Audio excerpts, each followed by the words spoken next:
The sea is endless, stretching beyond the eye, shimmering under moonlight, whispering its ancient song. For centuries, sailors have trusted its waves, yet feared the mysteries that linger beneath the surface. They speak of Poseidon, god of the oceans, whose power flows in every tide and storm that touches the shore.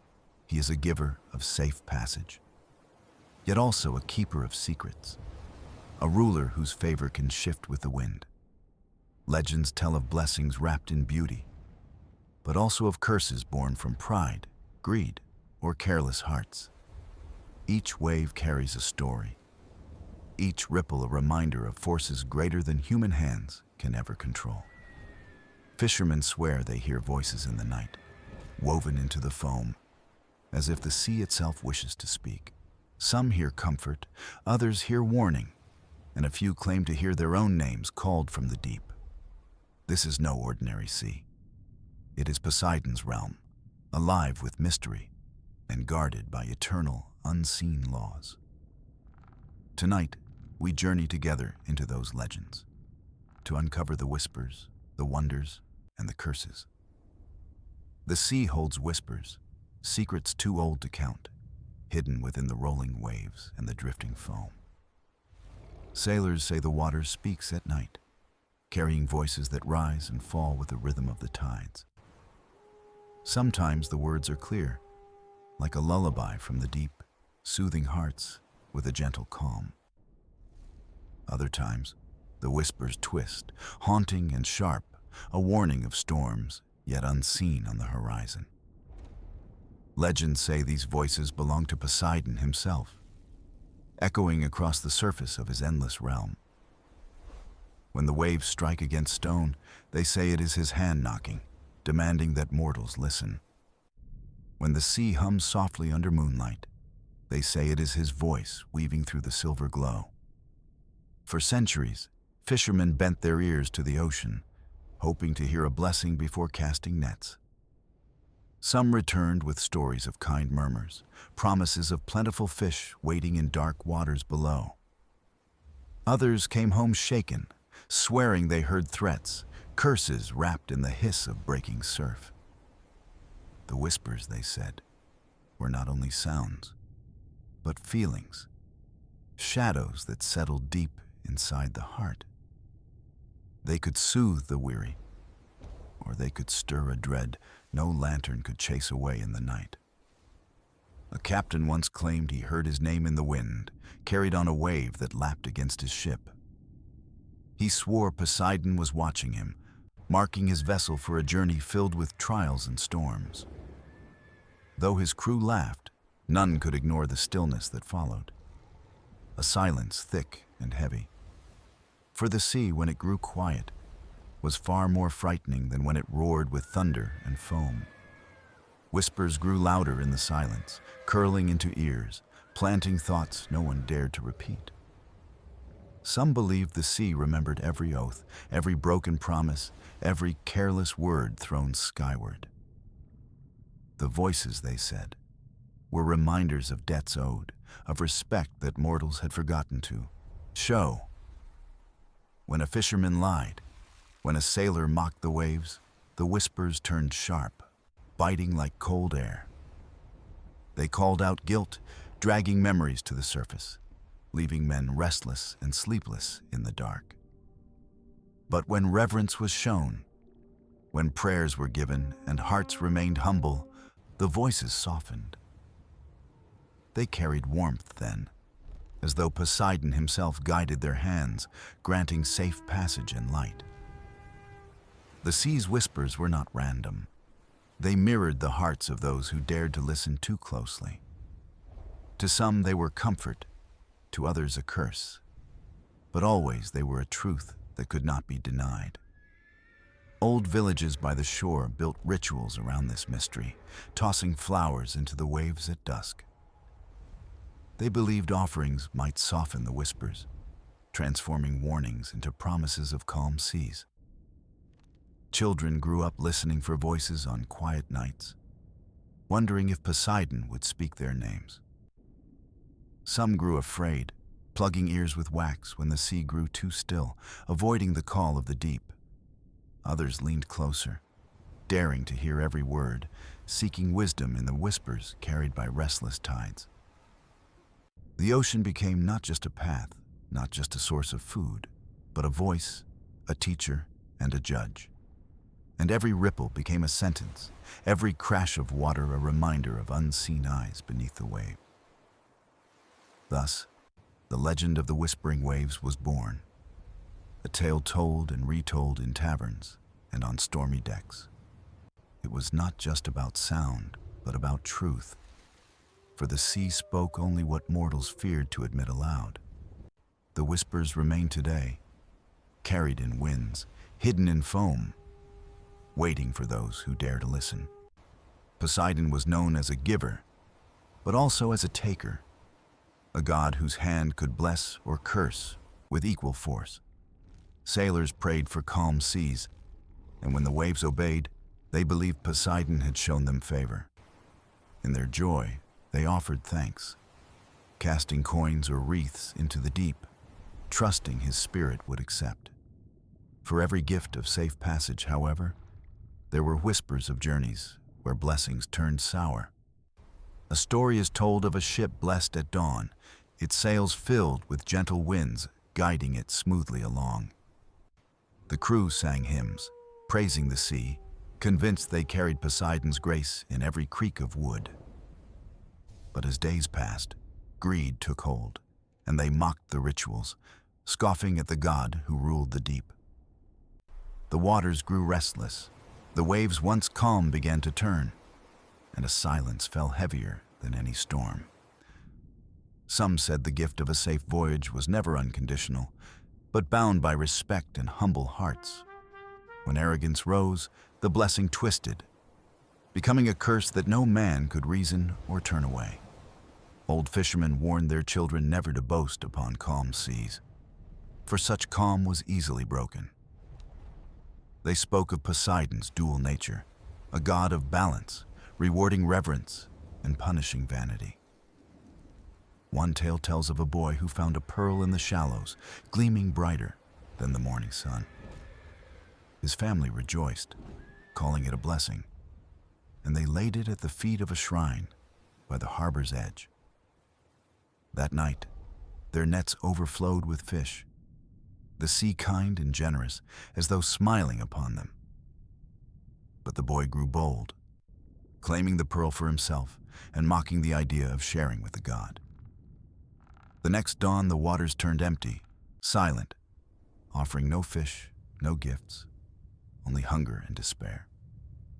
The pearl, when the boy searched for it, had vanished, carried back into the tide as if reclaimed. It was said Poseidon gave so the people might learn gratitude, and he took so they might recall humility. The curse was never random.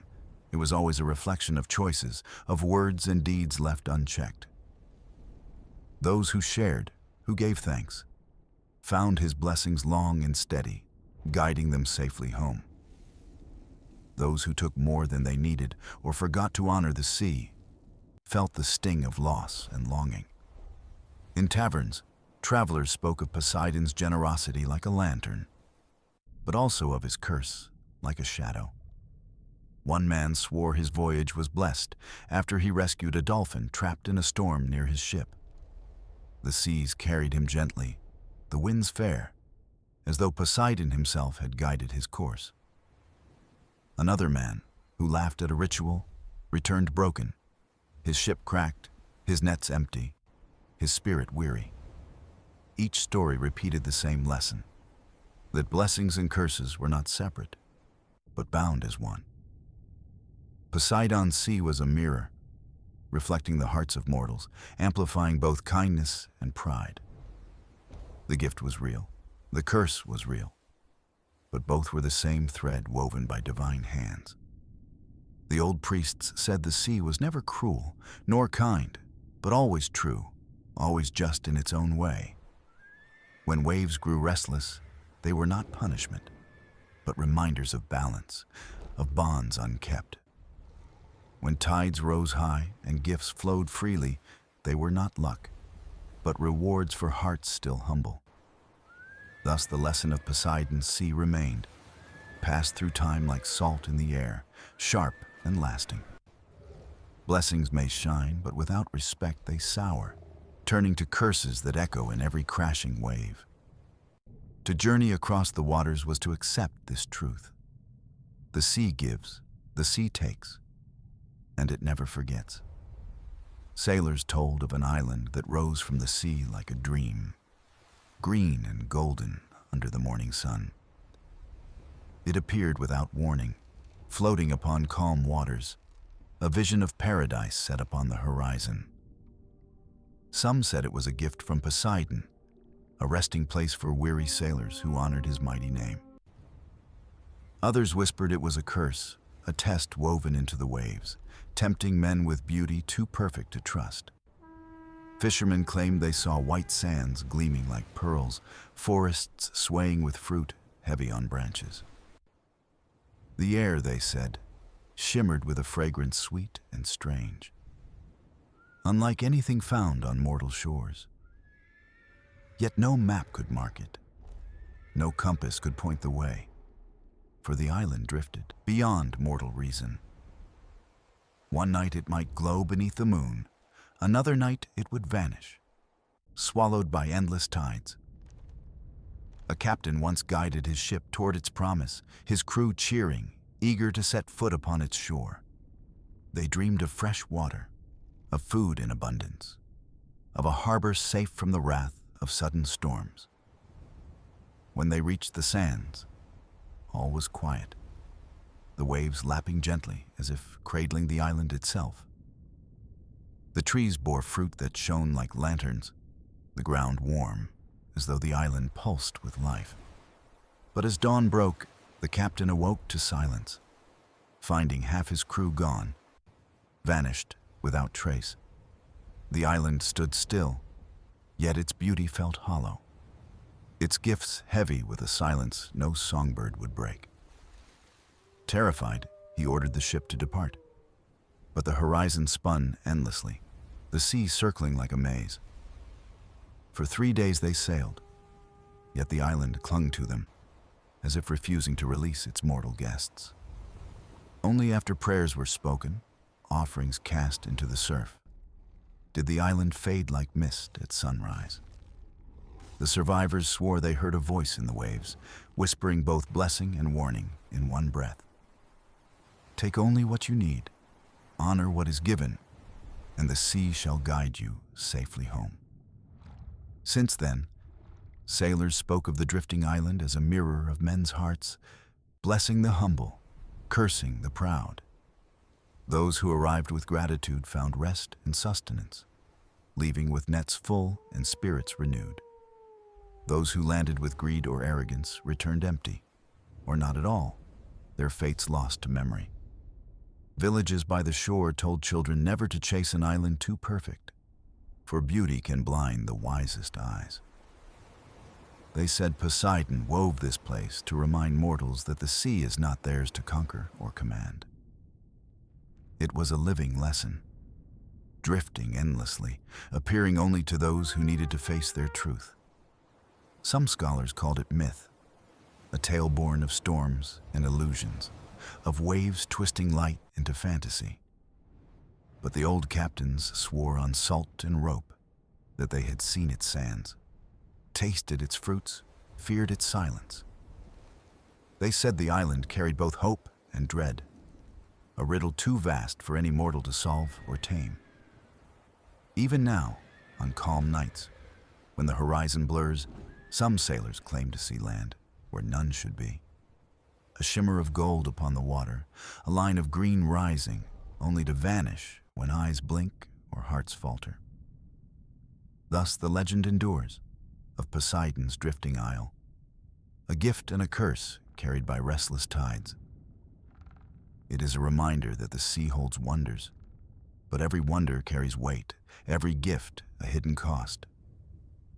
And so sailors pray when they glimpse it, bowing to the waves, unsure if they face salvation or doom. They called it the Song of the Deep, a melody rising from the ocean floor, soft and haunting, like a distant hymn. Sailors swore it drifted into their ears on moonlit nights, carried by the waves, sweeter than any mortal song. Some said it was Poseidon's voice, woven with salt and sorrow, calling to the faithful who honored his sea. Others believed it was the music of ancient spirits, lost souls who wandered the depths beneath shifting tides. The song was never loud, but it lingered, curling into hearts, filling minds with visions no lantern could dispel. For some, it brought comfort, as though the sea itself cradled them, promising safe passage through the dark. For others, it became a torment, stirring greed or fear, luring them toward waters that swallowed whole ships. A tale tells of a crew who heard the song while crossing a quiet bay. The air still, the night heavy with stars. The melody was gentle, like a lullaby, wrapping around them, easing their fears of the long voyage ahead. But as the days passed, the crew grew restless, dreaming of treasures, each swearing the sea promised them gold. One by one, they dove into the water, chasing visions of pearls and jewels gleaming in the shadowed deep. None returned, and the captain, alone, claimed the song had shifted, no longer sweet but sharp, almost mocking. Another story tells of a young girl who listened by the shore, her heart pure, her voice soft with reverence. She sang back to the waves, and the sea answered gently, guiding her father's ship safely home that very night. Villagers believed the song revealed itself only to those whose hearts echoed their truest nature, good or ill. To the kind, it was hope. To the greedy, it was temptation. To the fearful, it was dread. And to the lost, despair. The priests by the coast taught children never to follow the melody, for it tested more than ears. It tested souls. They said Poseidon let the song rise when mortals needed reminding that the sea was both gift and trial. It was a mirror of desire, a voice that pulled hidden truths from the depths of mortal hearts. Some travelers claimed they could never forget it, even after leaving the sea, the tune echoing in their dreams. The song would return at night, threading through silence, reminding them of promises unkept or hopes abandoned. For some, it was unbearable, a constant reminder of greed or pride, until they sought forgiveness at the shore. For others, it was a quiet blessing, a melody that reminded them of gratitude, balance, and the gift of life. Legends spread that those who truly listened might find the sea's secrets, but at the risk of losing themselves. Treasure, wisdom, power, each man heard what he longed for most, though few returned to tell their tales. On still nights, when the horizon shimmers silver, fishermen claim they can hear faint notes in the tide. They pause, nets in hand, whispering prayers, unsure if the melody offers promise, warning, or final farewell. Even today, some say the song lingers in seashells, faint and fragile, if one listens with patience and care. Children press shells to their ears, gasping as they swear they hear voices, not echoes, but living whispers. The song of the deep endures as both wonder and warning, a reminder of Poseidon's ever-watchful presence. It is not merely music, but a choice, a voice that reveals the hidden truth no mortal can silence or deny. And so, the sea sings still, to comfort, to tempt, to warn, its melody woven with eternity, salt and shadow. They spoke of the lighthouse of Thalaros, a tower rising from jagged cliffs, standing guard where storms were born. Its flame was no ordinary fire, but a gift said to be drawn from the breath of Poseidon himself. Legends claimed it burned without oil, fueled instead by a shard of the sea god's eternal essence. For generations, it guided sailors, its glow steady even when gales tore across the wild and angry waters. No wave dared touch its foundation, no lightning dared split its stone, for it carried divine protection. The keepers of the lighthouse were chosen not by kings, but by the sea itself through signs and omens. Fishermen recalled how birds circled the chosen child, or how waves bent unnaturally toward their village shore. The keeper's duty was more than tending the flame. It was communion, a bond between mortal and immortal. Each keeper swore vows of silence on storm nights, listening to the sea's whispers through stone and spray. Some said the sea spoke guidance, warnings of tempests, or secrets meant only for ears willing to endure. One story tells of Keeper Orion, who held watch when the flame faltered under a sky black as pitch. The waves swelled high, the tower trembled, and for the first time, sailors feared the light would vanish. Orion knelt, not in despair, but in prayer, offering his heart's steadiness as fuel for the fading flame. The sea answered with a surge, and the fire roared alive, brighter than ever, painting the horizon gold. Sailors wept with relief as their ships found the beacon, threading safely past the cliffs that craved their ruin. Another tale whispers of a keeper who broke the vow, using the flame to light his own greed and pride. He believed the fire could grant him dominion over the sea, bending its will to his mortal desires. But the flame grew wild, uncontrollable, scorching the stone, and the ocean rose in fury to reclaim it. Only the ruins of his cottage remained, buried beneath waves, a reminder of arrogance punished by the tide. The villagers say the lighthouse chooses loyalty above all, demanding humility and reverence, not ambition. Children are told to bow when the beam sweeps across the land, as though saluting the god himself. Travelers marvel that the light never dims, even in the blackest nights, a promise written against the dark. Some claim they hear whispers in its glow, voices of past keepers who never left their sacred duty. These voices, it is said, teach the new keeper, guiding them when the weight of silence grows heavy. And though keepers are mortal, their names pass into legend, carried like constellations in seafarers' songs. The lighthouse stands still, eternal yet fragile, its stone weathered by centuries yet unbroken by the sea. Fishermen glance toward it each dawn, offering a wordless prayer for another safe return home. Some nights, when fog swallows the coast, the flame seems to drift like a star upon the waves. Sailors swear it moves, leading them away from doom, a lantern wielded by hands unseen yet merciful. Perhaps it is Poseidon's own watchful gaze, or perhaps the souls of keepers holding vigil in eternity. Whatever truth lies behind the flame, its light remains unyielding, a symbol of faith, hope, and guidance. It is not just stone and fire, but a covenant, an unbroken bond between mankind and the restless sea.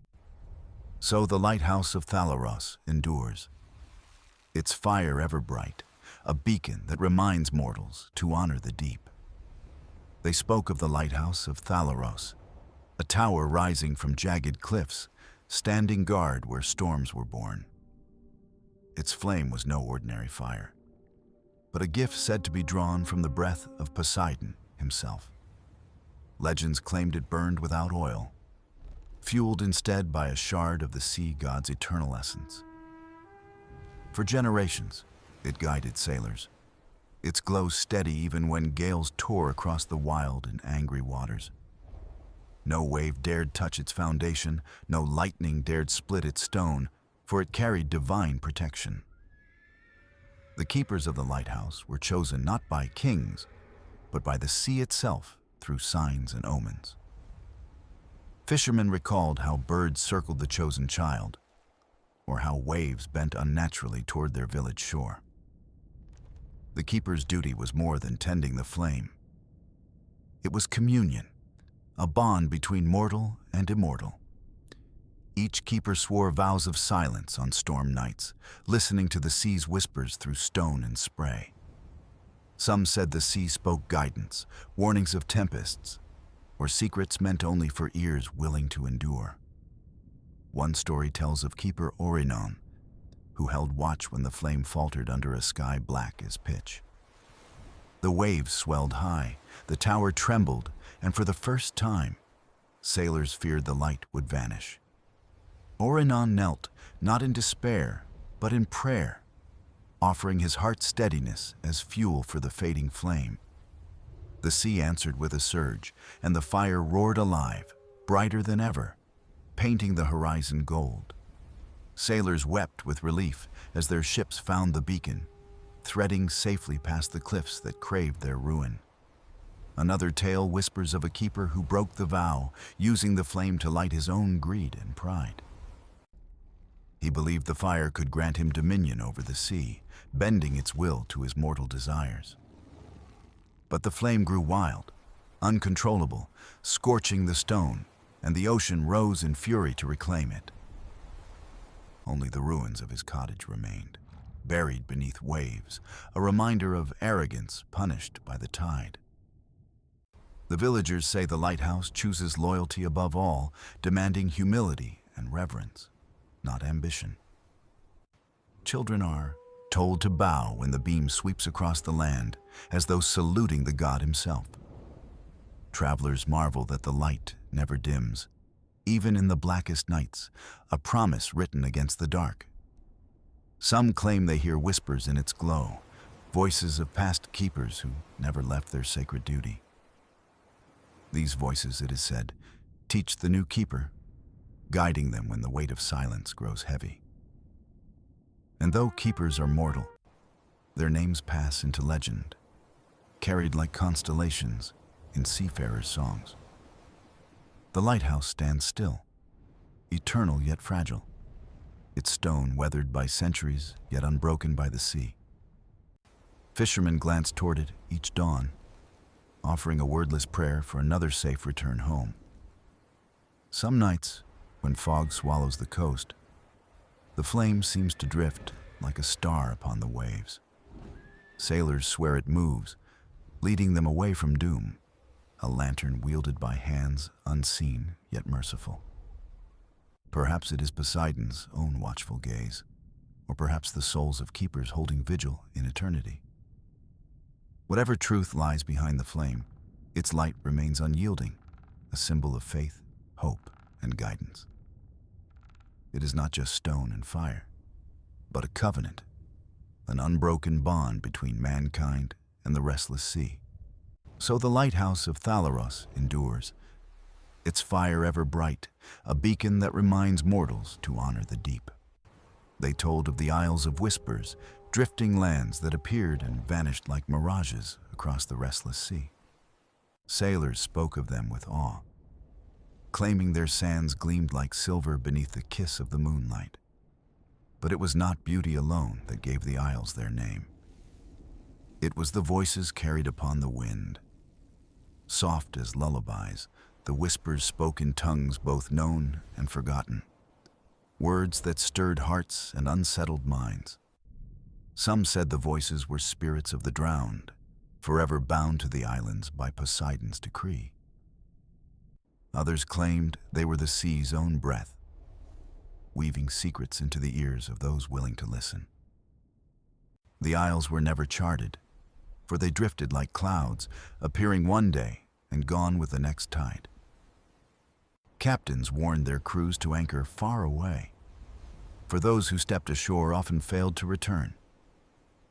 One legend told of a merchant ship that found the isles during a long voyage through barren waters. Parched and weary, the crew rejoiced at the sight of palms, fruit, and crystal streams that promised relief.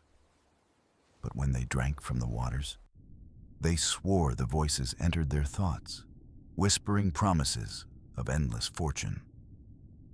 One by one, the men followed the whispers deeper inland, vanishing into forests where no path returned. The captain alone resisted, lashing himself to the mast of his ship until the tide pulled him away. He returned years later, his hair white, his eyes haunted, warning that the Isles took not lives, but souls. Another tale spoke of a young navigator who dreamed of the whispers before ever setting sail upon the sea. He believed the Isles called him, promising answers to questions he dared not speak aloud to men. When at last he found them, he fell to his knees upon the sand, hearing voices that spoke his name. They revealed secrets of stars, maps written in constellations, and truths hidden beneath the waves of the world. Yet when he returned, his tongue could not form words, as though silence itself had claimed him forever. Villagers said he was blessed, carrying knowledge too vast for mortal speech, marked by Poseidon's will. Others feared he had been cursed, hollowed out, left only as a vessel for voices not his own. Priests of the coast taught children that the whispers were neither lies nor truths, but reflections of desire. To the proud, they promised power. To the lonely, love. To the fearful, safety. And to the greedy, gold. But every promise carried a price, for the sea never gave without asking something in return. Some believed the Isles were not real land at all, but living beings, born of ocean and spirit.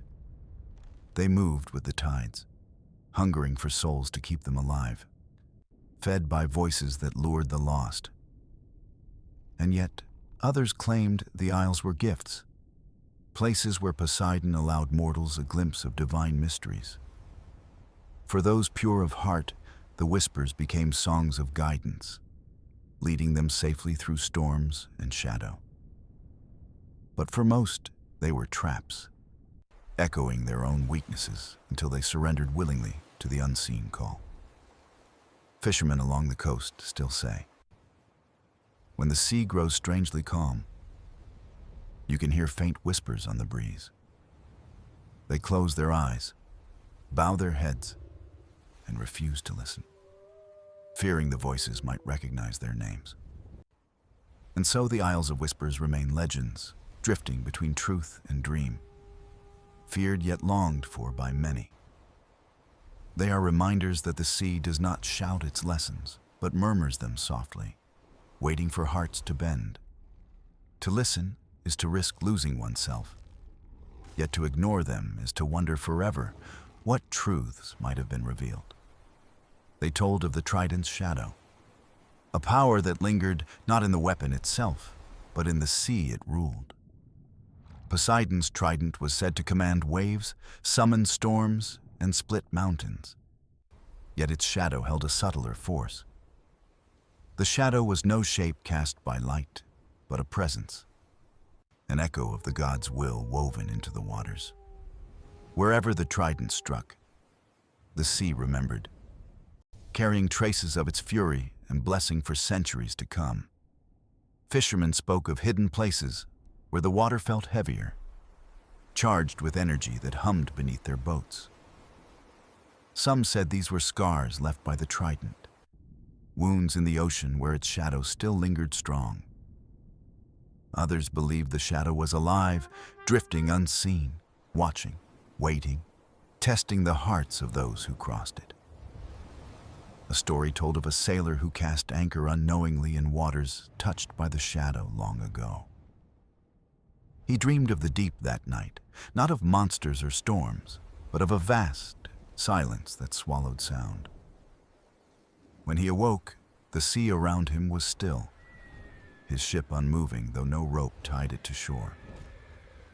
He swore he heard a whisper rising from the water, not menacing, but commanding, urging him to listen. The sailor obeyed, kneeling on the deck, speaking aloud his regrets, his failings, and his forgotten promises. Only then did the wind return, carrying him safely to harbor, though his eyes forever bore a strange glow. Another tale spoke of an island where the shadow rested, a place no compass could find, but fate could. Those who stumbled upon it claimed the ground trembled as if the trident strike still pulsed within the earth. The air was thick with salt, and the waves rose in patterns too precise to be shaped by mere wind. A crew that landed there reported visions of crowns made of coral, kingdoms beneath the sea, and eternal dominion. Yet none who reached for such power escaped unscathed, for the shadow demanded surrender before granting its gifts. Priests of the coast taught that the shadow was not a curse, but a trial of balance and restraint. It gave mortals glimpses of might, yet reminded them that true power could not be seized without consequence. Children were told to bow at the water's edge when storms calmed suddenly, for the shadow might be near. They whispered prayers not for riches, but for balance, asking the sea to carry them safely, yet sternly home. Some captains admitted that when they sailed through certain waters, their hearts felt heavier, their thoughts sharper. It was as though the shadow stripped away illusions, leaving only truth bare and unyielding before the tide. A few claimed they returned stronger, clearer, ready to lead, while others broke beneath the weight of its presence. Legend said the trident itself was lost to mortals, but its shadow could never be hidden or destroyed. It was etched into the sea, carved into waves, waiting to remind mankind that the ocean was no servant. For Poseidon's shadow was not darkness alone, but balance, both mercy and wrath, both gift and demand. Even now, when storms shift strangely or calm falls too swiftly, sailors glance overboard, fearing what stirs below. They know the sea remembers, and they know that somewhere, the trident's shadow waits, silent yet ever watchful. It is not seen, but felt, not heard, but understood, a force eternal, a reminder of the god's dominion. And so mortals sail with reverence, knowing that in every shadow cast by the sea lies Poseidon's presence still. The coastlines of the ancient world held shrines to the sea, simple stones where offerings were laid with trembling hands. Travelers lit lamps of oil, casting their glow across waves, hoping Poseidon's gaze would soften and grant them safe passage. Among the oldest tales was that of Nireus, a humble fisherman whose life changed upon hearing the sea's secret voice. He was no hero, nor warrior, just a man who loved the tides and treated each catch with patience and care. One evening, as the sun sank, he lingered by the shore, humming songs taught by his grandmother long ago. The waters shimmered strangely that night, not with moonlight, but with a deeper glow, as if the sea was alive. Drawn closer, he felt the pull of a current curling at his feet, gentle, like a hand guiding him in. Instead of fear, he felt calm, as though the waves welcomed him, recognizing something hidden within his humble soul. A voice rose from the depths, not loud, not harsh, but resonant, like thunder disguised as a whisper. Nireus, it said, and the sound was his name wrapped in tide and foam, spoken with impossible clarity. He fell to his knees, stunned, heart racing, realizing that the sea itself had called him by name. The voice spoke of balance, of forgotten respect, of mankind's growing greed, and the fragile bond between land and ocean. It warned him that storms would grow stronger, that the sea would defend itself if men failed to honor it. Nireus wept, not from fear but from awe, touched that a god of endless power would speak to one so small. He promised to remember, to teach, to remind others that the sea was not a servant but a sovereign realm. When the tide receded, leaving him on the sand, he knew no one would believe him unless he carried proof.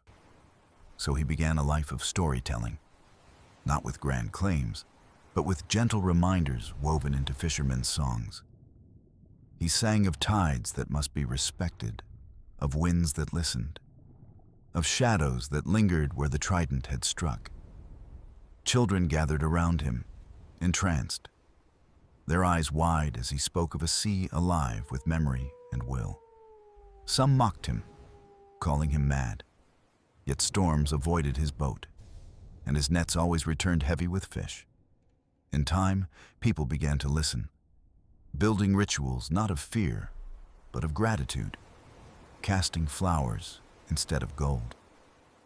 Nireus became known as the sea's listener, a man who could read the whispers woven into each breaking wave.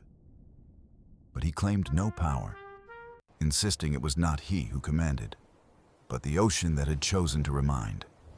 His story spread far, carried on the winds, reaching lands where Poseidon's name was spoken with awe and trembling. Some priests grew jealous, others curious, wondering if the god truly chose humble souls over temples of marble. Yet Nireus cared little for status, teaching only that respect kept balance and arrogance summoned storms. Legends say his final night was calm, the sea flat as glass, the stars mirrored perfectly upon its surface. He walked into the water, not as one drowning, but as one welcomed, embraced by the tide like an old friend. No body was found, only his small boat drifting empty, nets neatly folded, oars tied, as if prepared for rest. People whispered that Poseidon had claimed him, not in wrath, but in honor, granting him eternal place in the deep. To this day, fishermen near those shores still leave shells in piles. Upon the sand, gifts for the sea's listener. They believe his spirit lingers, guiding, warning, reminding, just as the sea once reminded him. And so, his tale remains, a story not of conquest, but of humility, the kind the ocean never forgets. In the heart of the Aegean, sailors whispered of an isle that appeared only when the sea chose to reveal it. They called it Thalassara, the island of echoes, said to be born from Poseidon's sighs when mortals strayed too far.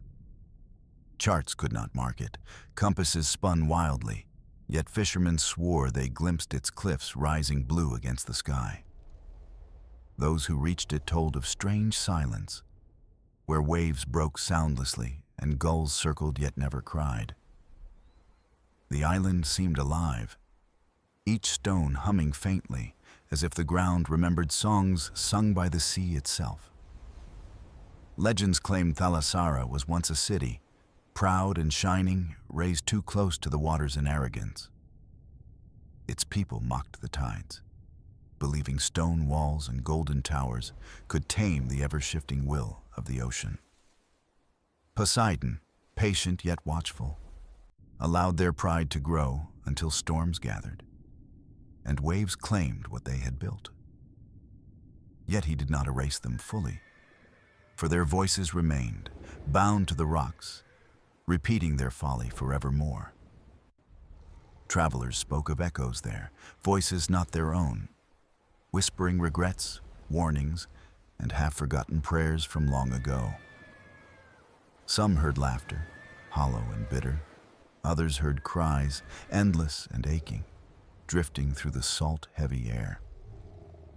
A captain once wrote of hearing his mother's voice upon those cliffs, though she had passed when he was a child. Another sailor fled after hearing his own voice answering back, though his lips had not moved to form the words. It was said the island judged, reflecting not what you sought, but what you carried buried deep within. Those pure of heart heard lullabies, soft and kind, guiding them safely back to open waters with gentle winds. But those who came with greed or arrogance found themselves trapped, their voices joining the eternal chorus of regret. The people of coastal villages warned their children never to chase mirages, for Thalassara was no gift but a trial. Priests claimed the island was Poseidon's reminder that pride leaves scars, not just on land, but on the spirit. Fishermen left small shells at altars, asking never to glimpse its shores, preferring the honest danger of storms instead. Yet curiosity always drew some, dreamers and seekers who longed for secrets the sea had hidden for centuries.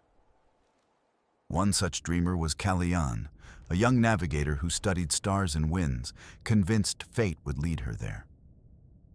She was said to be fearless, her eyes always fixed on horizons, her maps crowded with notes none could read. Her crew trusted her, for storms seemed to bend around her course, though she swore it was skill, not luck.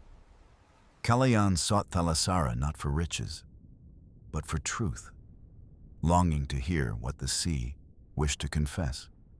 After months adrift, one dawn revealed the island, rising like a phantom, cliffs glowing pale against the breaking light. Her crew trembled, begging to turn back, but she steered forward, eyes alight, heart steady as the tide. They anchored in silence, no gulls, no wind, only the strange hum that vibrated through the deck beneath their feet. Calliane stepped ashore, sand cool, air thick with salt and something deeper, a weight pressing softly against her chest. She listened, and the echoes came, not as wails, but as fragments of truths spoken in voices not her own.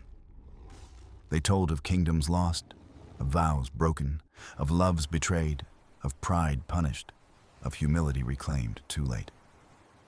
Yet in those whispers, she also heard promises, soft oaths to remember, to respect, to live with balance. Her eyes filled with tears, not of fear, but of understanding, as if the sea itself had shared its heart. When she returned, her hair carried the scent of salt long after washing, and her voice held a strange depth. Her crew swore she never lied, but she also never revealed the full words she had heard upon that isle. Only this she said, over and over: the sea forgives slowly, but it remembers forever. And so the legend of Thalasara grew, not of wrath, but of reflection, a place where echoes teach the living. To this day, sailors say that when the air grows heavy and sound falls strange, the island of echoes is near. The sea has always been more than water, more than waves, more than storms that rise and fade upon the horizon. It is memory, it is voice. It is the breath of gods woven into tides that never cease their restless motion. We have wandered through its stories, through whispers of shadows, echoes of curses, and blessings hidden beneath foam and song. Each tale has reminded us that the ocean is not an enemy, nor a servant, but a sovereign of balance. Poseidon's hand is steady, yet unpredictable, his will vast as the horizon, both merciful and unyielding in equal measure. For those who seek riches alone, the sea becomes a mirror, reflecting greed back until it drowns them in emptiness. For those who listen with reverence, the sea becomes a guide, a teacher, a keeper of truths older than stone. Legends of Nireus, of Calliane, of the Island of Echoes, all speak not of conquest, but of humility and awe. Each voice lost to the tide became a lesson, not erased, but carried, sung again and again in the rolling surf. The sea does not forget, and it does not forgive quickly, for its patience stretches longer than lifetimes of men. And yet, within its depths, mercy lingers, ready to lift those who honor it, steadying their course through storm and calm. Even now, when sailors set out, they whisper small prayers, not for dominance, but for safe passage in fair winds.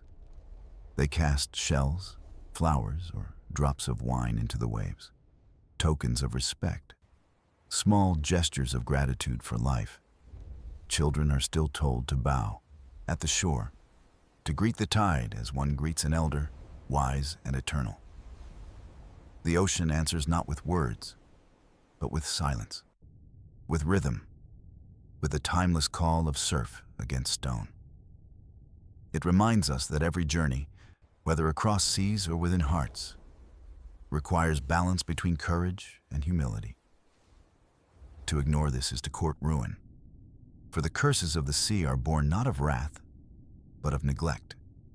They rise when men forget that they too are part of the cycle, not masters above it. And so the stories endure, carried in harbors, sung in taverns, whispered at night, when the wind bends strangely. For the sea is never truly silent, never truly still, always whispering to those patient enough to listen. Perhaps this is the greatest gift Poseidon offers, not power, not treasure, but a reminder of balance eternal, that to live in harmony is to endure, and to endure is to find peace even amid the restless tide. As we leave these stories behind, let us remember the sound of the waves, the echo of voices long past. They are not ghosts, but teachers, shaping us as surely as the sea shaped stone into sand. Every ripple is a word, every storm a sentence, every calm a pause in the endless story of water and sky. The sea continues, vast, unbroken, reminding us always that life is fragile, yet enduring when lived with reverence. And so the journey ends, not in silence, but in the endless rhythm of waves that speak without end. For the curses of Poseidon's sea are not final punishments, but eternal lessons, carved deep into the tides of time. We walk away with respect, with wonder, carrying the ocean within us, its voice lingering long after the horizon fades. And if one night you stand by the shore, listening closely, perhaps you too will hear it calling your name.